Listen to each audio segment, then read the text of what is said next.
Audio Jungle. Oke, Assalamualaikum warahmatullahi wabarakatuh. Selamat beraktivitas anak-anak. Apa kabarnya kalian semuanya? Oke, bertemu lagi dengan Pak Farid. Pada kesempatan kali ini, jadi Bapak akan melanjutkan materi pengolahan bisnis retail di kelas 12 ya. Jadi bisnis retail ini adalah lanjutan dari kelas 11 pemasaran berkaitan mengenai pengolahannya. Kalau dulu di kelas 11 kita hanya memahami mengenai bisnis retail secara dasar, di kelas 12 nanti anak-anak akan lebih memfokuskan ke prakteknya ya. Nah itu. Baik, biar nanti ilmunya kita bersama, pembelajaran kita hari ini bisa berjalan dengan baik dan mendapatkan ilmu yang barokah, mari kita awal dengan berdoa. Berdoa dimulai. Bapak diakhiri. Oke, jangan lupa anak di rumah ya, jangan lupa di like videonya ini, jangan lupa di subscribe SMK Melulu Moncar, karena like-nya kalian, subscribe-nya sampean semuanya membantu untuk mempromosikan SMK untuk lebih berkembang kembali. Oke ya, jadi sekali lagi pada pertemuan kali ini, pertemuan pertama ini kita akan membahas mengenai ini.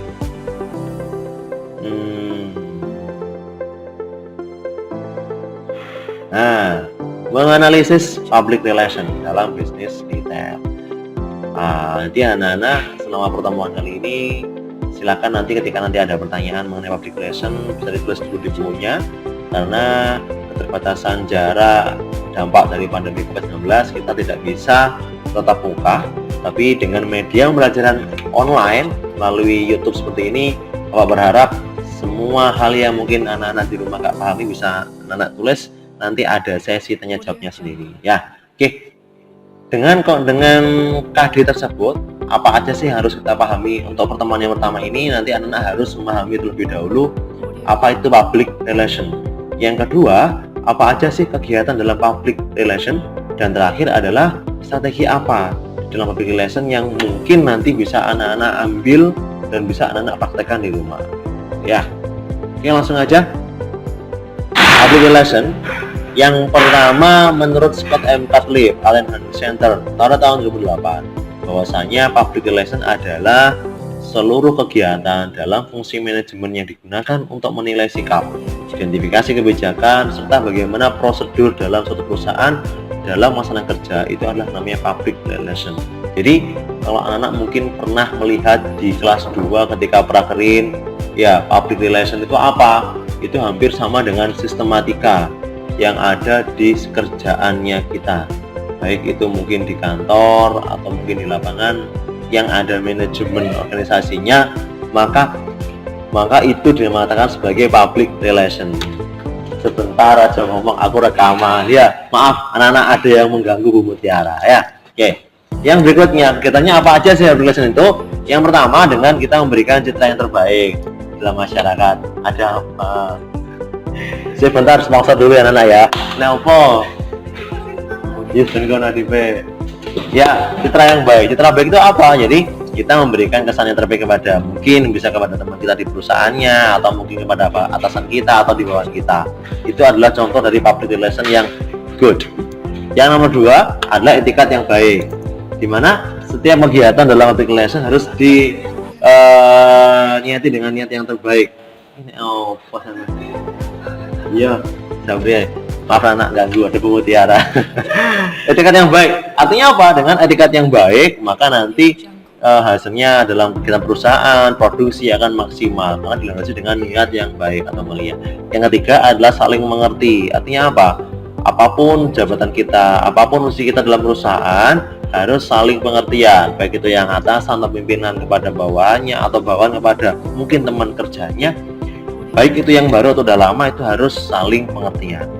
Yang berikutnya ini saling mempercayai. Wah, kepercayaannya mungkin teman anak-anak di rumah mungkin sama orang tua atau sama gebetannya yang terkasih, mungkin saling kepercayaan itu adalah yang utama. Di perusahaan pun ada istilah namanya saling kepercayaan. Di dalam public relation, saling kepercayaan artinya apa? Saling mempercayai kemampuan setiap anggota di dalam perusahaan. Kita nggak boleh menganggap orang itu lebih rendah, orang itu ilmunya lebih kecil ya, kita nggak boleh, karena dengan kita saling mempercayai orang lain, insya Allah kita kerjanya akan maksimal, karena tingkat kepercayaan kita kepada teman dalam mungkin melaksanakan tugasnya di perusahaan itu lebih tinggi dengan adanya kepercayaan. Yang kelima itu adalah saling menghargai. Artinya apa? Penghargaan yang terbaik kepada teman di perusahaan adalah dengan saling menghargai. Karena selain adanya timbal balik dalam bentuk upah, cara yang terbaik untuk bisa meningkatkan kepercayaan orang lain atau menghasilkan adalah cara saling menghargai. Dan terakhir adalah saling toleransi. Bisa toleransi dalam segi waktu, toleransi dalam segi mungkin pembagian pekerjaan, apapun itu sifatnya itu adalah public relation. Jadi ini adalah kegiatan yang mungkin nantinya bisa mencerminkan sebagai public relation, bisa public relation untuk perusahaan atau mungkin suatu organisasi. Jadi silakan dicatat. Nanti mungkin kalau apabila ada pertanyaan bisa ditanyakan di sesi tanya jawab.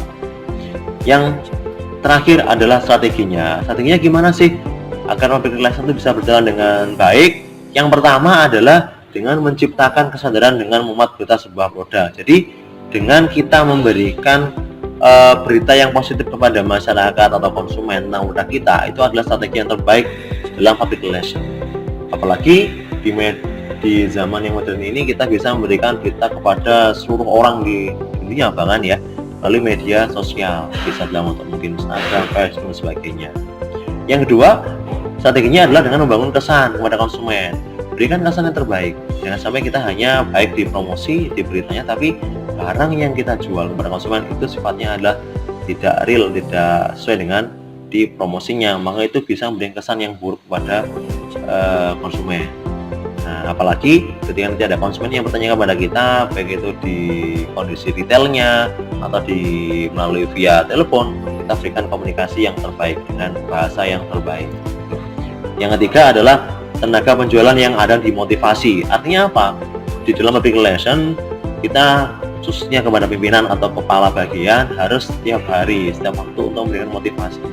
Untuk apa? Untuk terus menyemangati agar mungkin kemampuannya atau mungkin skillnya atau mungkin ide-idenya bisa terus tertuang di dalam produksi di perusahaan, karena hal ini bisa sangat membantu mengembangkan perusahaan agar lebih berkembang. Ya, yang terakhir strateginya adalah dengan public relation akan bisa menekan budget. Artinya apa?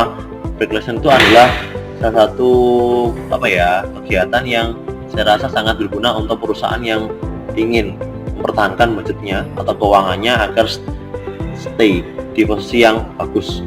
Ketika kita tidak bisa mempertahankan budget kita atau keuangan kita, itu mungkin bisa jadi karena public relation-nya dalam perusahaan itu, dalam manajemennya itu kurang tertata, makanya harus ditingkatkan dalam public relation-nya. Jadi ini adalah strateginya. Ya, saya berharap strategi ini anak-anak di rumah bisa dipahami, mungkin dari anak-anak yang mendengarkan ini, mungkin dari orang-orang yang mengenali ini di rumah, ketika nanti mempraktekannya bisa memberikan dampak yang cukup besar ya, karena tidak hanya untuk retail tapi untuk seluruh kegiatan perekonomian atau keuangan, strategi public relation sangat berguna. Oke, itu dari Bapak mengenai public relation di pertemuan pertama ini. Jadi saya berharap public relation ini adalah kegiatan yang bisa membantu khususnya dalam manajemen waktu, manajemen keuangan, budgeting atau manajemen dalam organisasi di perusahaan kita. Saya berharap anak-anak tidak hanya belajar di sekolah atau di SMK, tapi bisa dimanfaatkan di kegiatan kehidupan yang sebenarnya. Apalagi kalau ada anak-anak yang bercita-cita menjadi seorang wirausaha, sebagai pengusaha atau bisnis, praktekkan public relation. Insya Allah anak-anak akan lebih menjadi public relation atau wirausahawan yang sukses. Amin. Oke, terima kasih. Pada pertemuan kali ini nanti kalau ada pertanyaan jawab, ada pertanyaan dari anak-anak, silakan ditanyakan di waktu yang sudah disediakan. Oke, terima kasih. Assalamualaikum warahmatullahi wabarakatuh. Sampai jumpa.